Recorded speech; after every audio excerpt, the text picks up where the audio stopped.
बोलो शंकर भगवान की जय। शिव महापुराण की जय।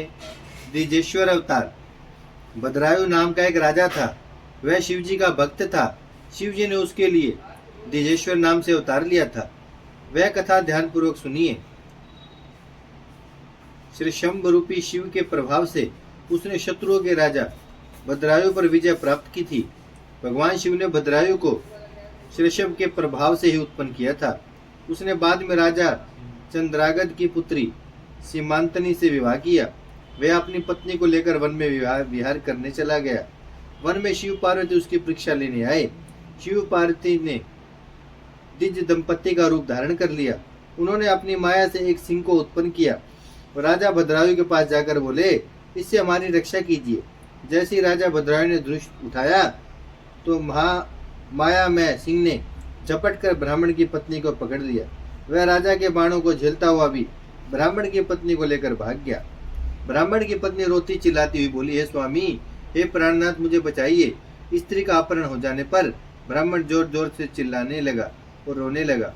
ब्राह्मण राजा से कहने लगा, तुम्हारे पराक्रम का क्या लाभ हुआ?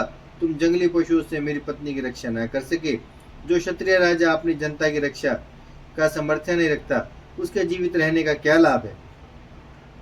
ब्राह्मण की बात सुनकर राजा शोकाकुल होकर अपने दुर्भाग्य की निंदा करने लगा।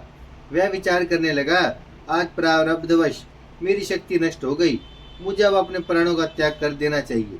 ऐसा सोचकर राजा ब्राह्मण ने चरणों में सिर रखकर उन्हें धैर्य देने लगा। हे ब्राह्मण देवता, मैं अपना साम्राज्य आपको सौंपता हूँ। इसके अतिरिक्त आपकी कोई और इच्छा हो तो उसे बताइए।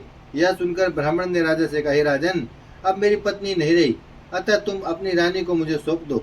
यह सुनकर राजा बोला, मैं अपना सर्वस्व दे सकता हूँ, परंतु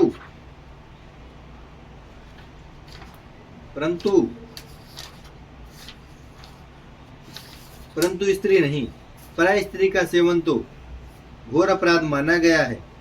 यह पाप तो किसी प्रायश्चित से भी दूर नहीं हो सकता है। राजा की बात सुनकर ब्राह्मण रूपी भगवान शंकर बोले, मैं तुम्हारी भक्ति से प्रसन्न हूँ। मैं तुम्हारी परीक्षा ले रहा था, जिसमें तुम उत्तीर्ण हुए। तुम वरदान मांग सकते हो। वह स्त्री मेरी पत्नी पार्वती ही है, जिसे मेरे द्वारा उत्पन्न किया गया सिंह लेकर भाग गया था। इसी कारण तुम उसका वध नहीं कर सके। तुम्हारे धैर्य की परीक्षा लेने हेतु ही मैंने तुम्हारी पत्नी को मांगा था। राजा ने शिव जी के चरणों में गिरकर शिव भक्ति का वरदान मांगा। इसके साथ साथ राजा ने अपने माता पिता ब्रजबाहु के लिए भी शिव भक्ति का वरदान मांगा। ब्रजबाहु की पत्नी ने भी अपने पिता के लिए शिव भक्ति का वरदान मांगा। यतिनाथ हंस रूप अवतार। अर्बुद पर्वत के पास आहुक नाम का भील रहता था। उसकी पतिव्रता पत्नी का नाम आहुका था। दोनों पति पत्नी शिव भक्त थे। एक दिन की बात है कि आहुक अपनी पत्नी आहुका के आहार हेतु जंगल में बहुत दूर तक पहुंच गया। शाम होने पर शिव जी यति का रूप धारण कर आहुक के घर पहुंचे। उसी समय आहुक भी वहां पहुंच गया। दोनों पति पत्नी ने मिलकर अतिथि यति का स्वागत किया।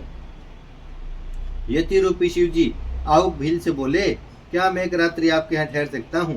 प्रातःकाल होते ही मैं प्रस्थान कर जाऊंगा। भील बोला, मेरे पास तो बहुत थोड़ा सा निवास स्थान है, इसमें हम तीनों कैसे रह सकते हैं? यह सुनकर भगवान शिव जी जाने लगे। तब भील पत्नी आहुका ने अपने पति से कहा, आप दोनों अंदर सो जाओ, मैं रात्रि को पहरे पर रहूंगी। इससे अतिथि धर्म का पालन भी हो जाएगा। अतिथि को लौटाना ठीक नहीं है। अतिथि देवो भव। यह सुनकर भील आहुक ने कहा, तुम दोनों भीतर सो जाना और मैं पहरेदारी करूंगा। भील की पत्नी आहुका और यति बने भगवान शिव जी कुटिया के अंदर सो गए तथा भील बाहर पहरे पर रहा।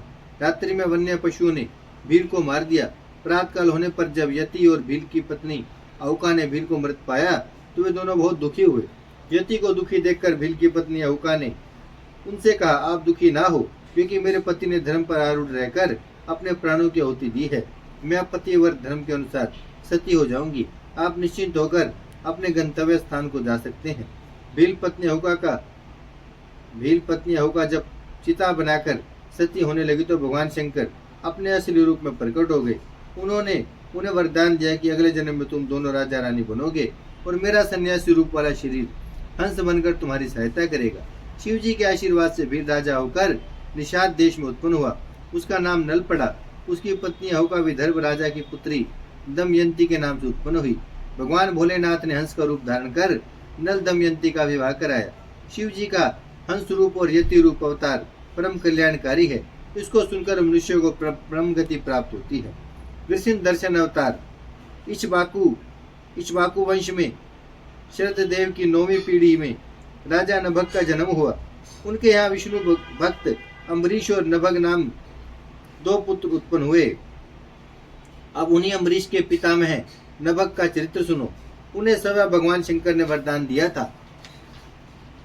नभग जब गुरु के यहाँ विद्या अध्ययन हेतु गए तो पीछे उनके भाइयों ने राज्य का विभाजन कर अपना अपना भाग तो ले लिया, परंतु नभग का हिस्सा भी स्वयं हड़प गए। जब नभग विद्या अध्ययन के पश्चात गुरुकुल से लौटे तो उन्होंने भाइयों से राज्य का अपना भाग मांगा।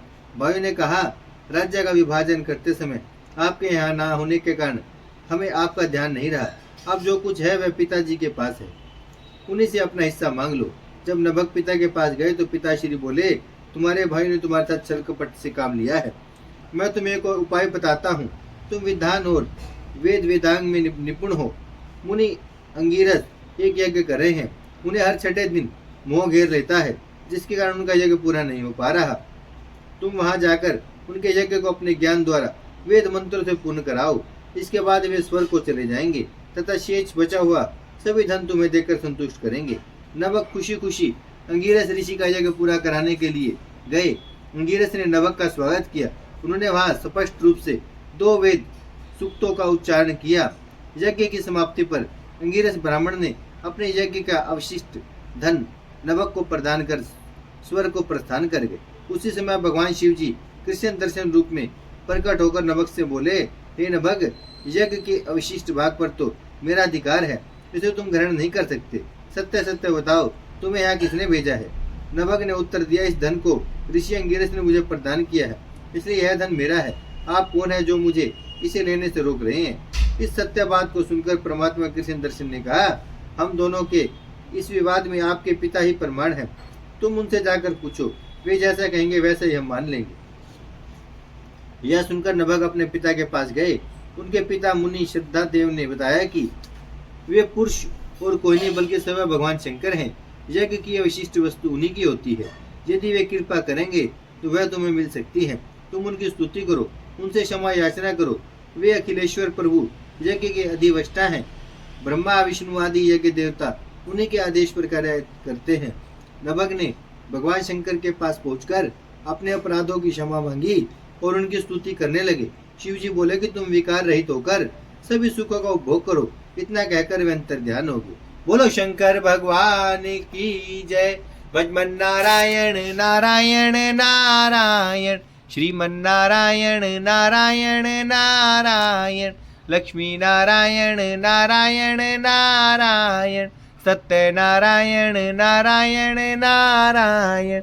भजमन नारायण श्रीमन नारायण, लक्ष्मी नारायण सत्य नारायण, भजमन नारायण नारायण नारायण।